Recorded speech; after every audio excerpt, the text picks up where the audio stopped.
तो हम लोग आ गए हैं ब्रेकफास्ट के लिए। रजवाड़ी ये लोकेटेड है अदलाज एरिया में। और मेरे ड्राइवर ने बताया कि ये one of the most breakfast थी। चलते हैं अंदर, देखते हैं कि यहाँ का ब्रेकफास्ट कैसा है। अभी हम लोग आ गए हैं ब्रेकफास्ट के लिए एंड यहाँ पे हमने ऑर्डर किया है मेथी बोंडा, खमन और जलेबी। देखते हैं क्या टेस्ट है यहाँ का। एंड साथ में इसने हमें दिया है चटनी ऑल्सो। लेट्स सी चटनी के साथ इसका क्या टेस्ट है, देखते हैं। Let's try. गुजरात में चटनी में भी मिठास है। नॉर्मली चटनी होती है ना, खट्टी होती है। जो वो चटनी, हरी चटनी, बिल्कुल देखने में ऐसा लग रहा है ना कि काफ़ी खट्टी होगी मैंगो की तरह, लेकिन ये चटनी में मिठास है। और यहाँ का ढोकला का देखें, ढोकला काफ़ी जूसी है। ढोकला में तो आई डोंट थिंक कि गुजरात को इंडिया में या दुनिया में कोई जगह बीट कर सकती है। अमेजिंग। अगर ढोकला देखो इतना सॉफ्ट हो रहा है, और अगर मैं इधर दिखाऊं, लुक एट दिस, कितना जूसी है। This is very good. अब ये आ गया है फाफड़ा। तो दुनिया भर में ना जगह जगह जाओ तो जलेबी अलग अलग फॉर्म में खाते हैं। कहीं दही जलेबी खाते हैं, कहीं दूध जलेबी खाते हैं, दूध रबड़ी जलेबी रबड़ी खाते हैं। गुजरात में जलेबी खाई जाती है फाफड़े के साथ। काफ़ी सॉफ्ट है ये, और उसके साथ में अच्छा है। तो बेसिकली खट्टा मीठा जो है ना, सॉरी, बेसिकली जो नमकीन और मीठे का जो फ्लेवर आ रहा है इसमें, वो काफ़ी अच्छा है। और ये फाफड़ा नॉर्मली हम लोग शॉप से ख़रीदते हैं तो ठंडा होता है, ड्राई होता है।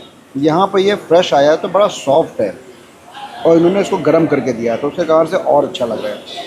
तो इट्स अ यूनिक एक्सपीरियंस कि फाफड़े के साथ जलेबी खाना अच्छा है। आई विल से कि गुजरात में आओ तो इसको एक बार तो ज़रूर ट्राई करना बनता है। हमें ये इतना अच्छा लगा, अभी हमने इसको 2 प्लेट मंगाया है। लुक एट दिस कि कितना ज़्यादा ये सॉफ्ट है। देखो, तो इसकी अगर सॉफ्टनेस देखो ना, अभी जैसे मैं दिखा रहा था पहले, तो देखो कितना ज़्यादा ये सॉफ्ट है।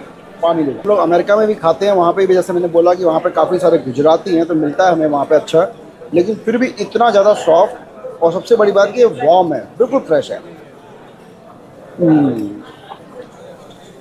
मैंने अपनी लाइफ में सिर्फ ढोकले का कभी भी ब्रेकफास्ट नहीं किया हुआ। ये बहुत अच्छा लग रहा है। I think one of the best है ये यहाँ का। अभी मैं यहाँ पे कम से कम 6 नायलॉन ढोकला खा गया हूँ। और एक और आ गया, इसको क्या बोलते हैं? Nylon nylon khaman. Nylon khaman. Normally ना कई जगह पे इसको ढोकला बोलते हैं, हम लोग तो ढोकला ही बोलते हैं, लेकिन गुजराती लोग हमें ही भेजी उसको यहाँ पे बोला जा रहा है नायलॉन, बिकॉज आई थिंक इतना सॉफ्ट है तो इसलिए इसको नायलॉन बोला जा रहा है। बट लुक एट दिस, 1 2 3 4, करीब 6 प्लेटें खा चुके हैं हम लोग। 4 लोग हैं हम लोग, 6 प्लेटें इसको खा चुके हैं। बहुत टेस्टी है। तो आई हाईली रिकमेंड कि अगर गुजरात आओ तो नायलॉन खमन खाना तो बनता है। इसके बाद ये आ गया हमारा थेपला। एंड देखो, थेपला तो लाइक पराठा ही है, बेसन का पराठा कह सकते हैं। और उसके सामने उन्होंने चटनी दी है। तो चटनी देख कर कैसा लग रहा है कि ये चटनी मीठी होगी या मिर्ची वाली होगी, बिकॉज देखने में तो ऐसा लग रहा है ना कि अगर नॉर्थ में ऐसी चटनी आती है तो इसमें पक्का तीखी होती है, लहसुन की जो चटनी होती है। यहाँ देखते हैं कैसी है। एक्चुअल में ये वही लहसुन की चटनी है और इसमें मिर्चा है, ये मीठी नहीं है, तो इसलिए अब ये खाना पड़ेगा साथ में एड ऑन। और इसके साथ में आया हमारा मस्का बन। लास्ट ईयर मैं कानपुर गया था तो कानपुर का एक फेमस मस्का बन है पहलवान, वो खाया था हमने तो वो काफ़ी अच्छा था।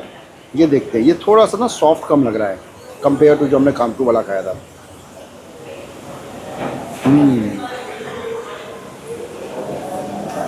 इसका जो फ्लेवर है बिल्कुल अलग है। इसमें इन्होंने जो क्रीम लगाई है वो थोड़ी सी डिफरेंट है। कानपुर में जो हमने लगाई थी वो बिल्कुल वाइट मक्खन जो होता है फ्रेश बनता है, वो वाला लग रहा था। ये थोड़ा सा अगर देखो इसमें ना लगा, इसमें भी वाइट ही है, लेकिन इसमें शायद वाइट नहीं लगा है, अमूल वाला बटर लगा हुआ है, तो वो वाइट और इसका फ़र्क है। पर अच्छा है, इट्स नॉट बैड। बट मुझे अभी तक सो फार जलेबी सबसे अच्छी लगी अब है। हमारा खाना कंप्लीट हो गया और हमने मंगाई है चाय आई थिंक ये दुनिया का सबसे बड़ा कप होगा चाय का। हमने बहुत जगह चाय पी है, नॉर्मली छिड़ाकों में मिलता है ना, इतने छोटे से प्लास्टिक में।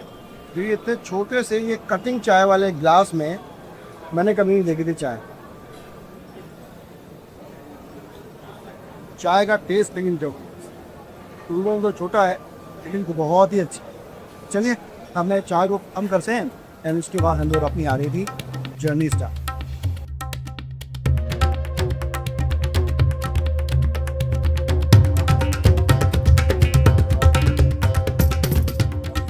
अब मैं आ गया हूँ अहमदाबाद के one of the most popular hangout place. In fact modern time में अहमदाबाद में शाम के समय अगर कोई भी सबसे ज़्यादा हैपनिंग प्लेस है तो वो है साबरमती रिवर फ्रंट, और उसको देखने का सबसे अच्छा तरीका है ये अटल ब्रिज।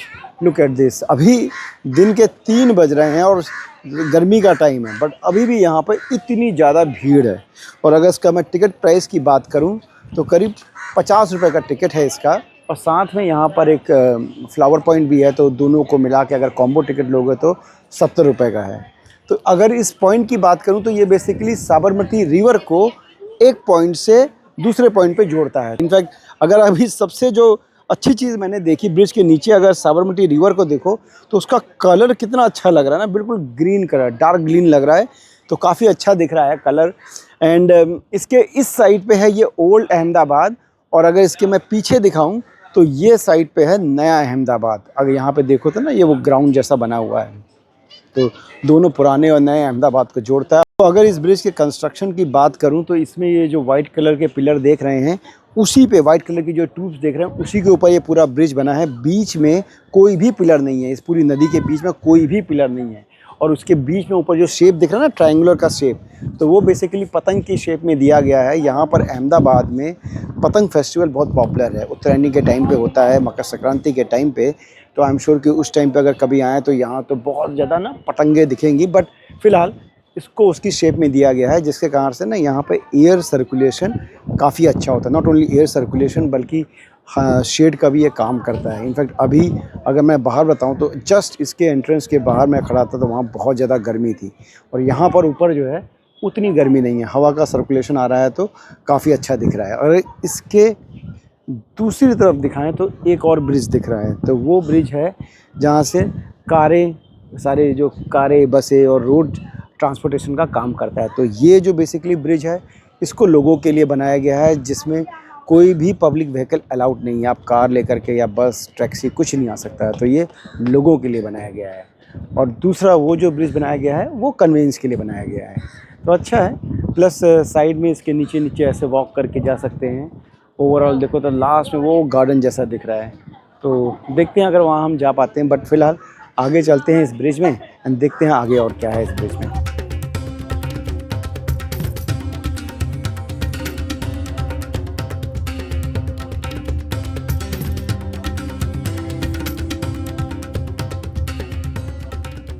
ओवरऑल ये काफ़ी कलरफुल ब्रिज है। इनफैक्ट लंदन में लंदन आई जो उनका वो सर्कुलर बना हुआ है, उसी के पास में एक उन्होंने मिलेनियम ब्रिज बनाया है, तो उसी की डिज़ाइन से आई कैन से कि ये थोड़ा सा मिलता है। इनफैक्ट अगर कोई भी इसे देखेगा तो उसको लगेगा नहीं है कि इंडिया में है ब्रिज, बिल्कुल ऐसा दिख। ब्रिज का शेप और ब्रिज के जो कलर्स हैं, कलर्स इंडिया का दे रहे हैं फील, बिकॉज बाहर जो है वेस्टर्न कंट्रीज़ में, स्पेशली मैं अमेरिका में रहता हूँ, तो वहाँ पर तो इतने कलर्स नहीं दिखते हैं।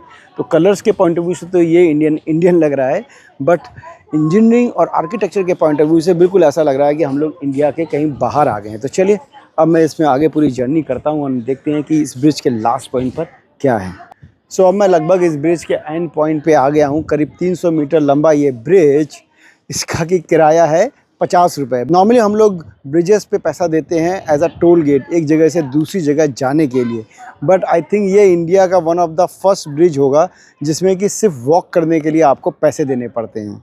बट ओवरऑल ये काफ़ी अच्छा ब्रिज है। करीब 300 मीटर का ये ब्रिज, आई कैन से कि ये दोनों किनारों को नहीं बल्कि इंडिया के इतिहास को उसके फ्यूचर से जोड़ता है, बिकॉज आर्किटेक्चर और अहमदाबाद की हिस्ट्री जो कि गांधी जी के नाम से जानी जाती है, उन दोनों चीज़ों को ये ब्रिज जोड़ता है। और आज अहमदाबाद जो भी घूमने आता है वो साबरमती आश्रम और ये ब्रिज दोनों ही करता है। तो चलिए अब हम लोग यहाँ से मूव करते हैं अपने नेक्स्ट स्टॉप के लिए, मिलते हैं आपसे नेक्स्ट सेंटर पर।